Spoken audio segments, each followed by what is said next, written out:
A new chapter in the storybook of action cameras, or the next flop by SJCAM. Here's something quite unique, shooting in 4K at 30 frames per second, and it's called the C300. Let's inspect.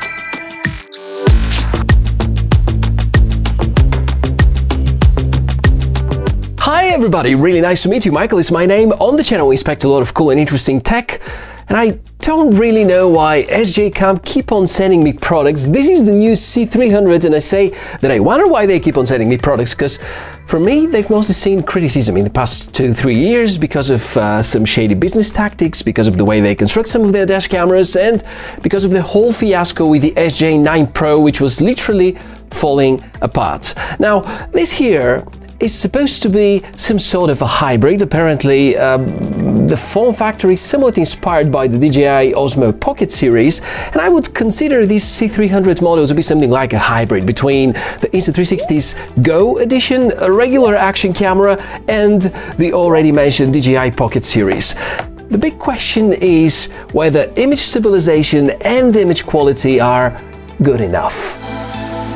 The C300 has just launched on SJCAM's official website, and it will likely also appear on Amazon. There are two variations, the regular edition costing $20 more than the so-called Pocket version, which doesn't have the extra battery kit. Given the performance shown during testing, I believe this is a bit too high for the overall pack. On the other hand, the price is significantly lower than other action cameras, so if you're up to experimenting, go for it. Just remember that SJCAM is nowhere near being a startup, has had many shady projects through the years, and my personal opinion is that brands should stop using crowdfunding websites for creating hype. A good working product supported in the right way is going to bring a lot more customers in the long run. Let's unbox. Looks good, but I already have a remark, because the box leaves the impression that you're going to get two cameras. Well, it's just one. The other thing is a battery stick. See, we open the box and there is just one camera. And this battery thing with a display, which is very much reminding the shape of the DJI Osmo Pocket. First good sign, removable battery. This is indeed nice and means that you may be able to order replacements or additional batteries. Unfortunately, this setup doesn't look like a waterproof housing, at least not without the waterproof case that you may find as part of the accessories pack. Looks like this time SJCAM include a bit more of accessories, and most of them are specifically for the C300 model. Note that I've never had the older C200, so I can't confirm whether they're cross-compatible or not. Type-C port is visible, button with LED, colorful displays, and cheap-feeling plastic. Not a very convincing start, but we shouldn't forget that it costs significantly less than some competitive products.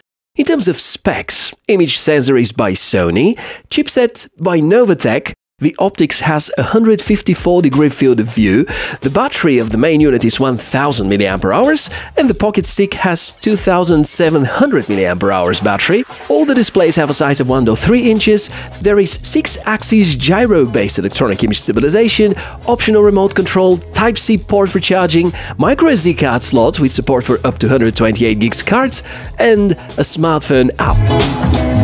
If you go over these specifications on SJCAM's official website, they kinda make you wanna buy this action camera. Thing is that if we exclude the additional battery pack, the whole thing inside is pretty much identical to the C200 from last year. So in terms of new, I don't think we have much besides the form factor.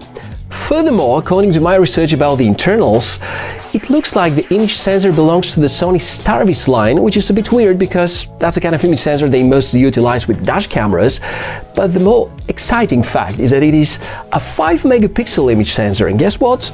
In order to get 4K footage, we need at least 8 megapixels. The other thing is that the system on a chip inside is Novatech 96660, which is also a very well-performing chipset, but at the same time, it also is not capable for recording in 4K. Therefore, my conclusion is that either SJCAM managed to somehow convince Sony to release an 8-megapixel variation of their image sensor and also made Novatech release a 4K edition of the 96660, or they are misleading us, which is so frustrating. let's go over the user interface and the actual footage performance to see if they're going to manage to cheer us up. The interaction with SJCAM's C300 is, as expected, mainly via a touchscreen. It's not among the brightest that you've seen, but seems to be fine most of the time, and I was able to read most of the numbers and texts shown. As part of the settings, there are controls for the date and time, LCD brightness, formatting the card, and similar maintenance tasks. If you go for the video configuration, you can pick the resolution. As agreed, 4K 30 frames per second may be a waste of space due to the fact it's likely interpolated to 2.7K.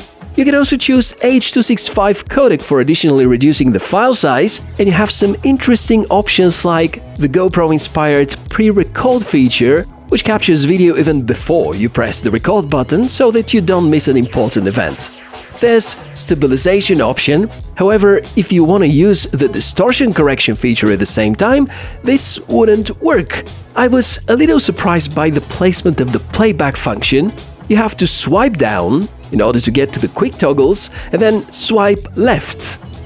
Since the display is rather low-end, you may have to repeat the swiping actions a few times until you get to the menu that you really need. So it's a par menu experience, but you can find a bunch of settings to configure. If you want some professional-oriented options, such are non-existent, because we don't have control over shutter speed. There even is no 24 frames per second recording option. The footage, on the other hand, is okayish. In fact, I'm rather surprised to see so many details. Very wide field of view. That's pretty awesome and almost competing with the DJI Osmo Action 3 about capturing really wide-angle image. Since the sensor seems to belong to the Sony Starvis family, it is very good about low light performance, and I can actually confirm that. Also, having less megapixels is an advantage for low light footage, because each pixel gets a bigger portion of the available light. Sadly, the shooting modes are not that many, and if we look for weaknesses, we're gonna find many of them, like the disappointing quality of the slow motion.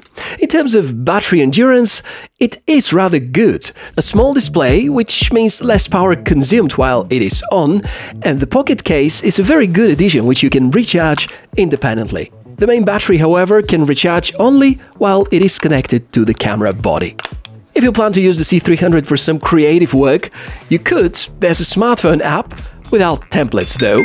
I wouldn't say it's good enough, but looks like it can handle online streaming and even some configuration changes for the camera. You can also use it as a remote control. On a pretty cold day, if you're up to a microphone test with the C300 by SJCAM, that's the quality of the internal microphone, and I'm not really sure whether external microphones are supported, so better check the official website. Now, time to talk about the drawbacks. And here I'm gonna try to list all the topics according to the price niche, because it's obvious that it won't be able to match the qualities of a $500 camera, for instance. Starting with the worst, which is the possibly interpolated 4K video recording, the non-waterproof without the case body, the lack of 24 frames per second filming mods, the mediocre image stabilization, the clunky touchscreen, the basic build quality, and the kind of weird form factor, which, although interesting and sometimes practical, makes C300 not compatible with most cool action camera accessories which are developed for GoPro and similar camera form factors. So my verdict is that you should buy the C300 by SJCAM only if you realize what you're going to get, because I think in terms of image quality and overall performance, it has a lot to catch up with in order to be competitive against GoPro, DJI, Insta360 and so on. But the form factor is pretty cool, and I think there is one tiny fact which saves SJCAM, and this is the fact that this segment of low-end mid-range action cameras is almost dead, and they can go with really aggressive pricing. Therefore, if you can find this action camera discounted, heavily discounted, from a place which respects return policies, yeah, could be a good buy. I still don't know if in 2023 there's gonna be a new SJ11 Pro. If there is, I'll do everything possible to get my hands on it and of course review it for you, and I hope that everything you've seen so far about the C300 is good enough and helps you to make the right buying decision. In case of questions, feel free to step in the comment section down below the video. Thank you for watching this episode. If you want to see more cool tech inspections, subscribe to the channel. I'm Michael. Look forward to seeing you in the next one. Bye!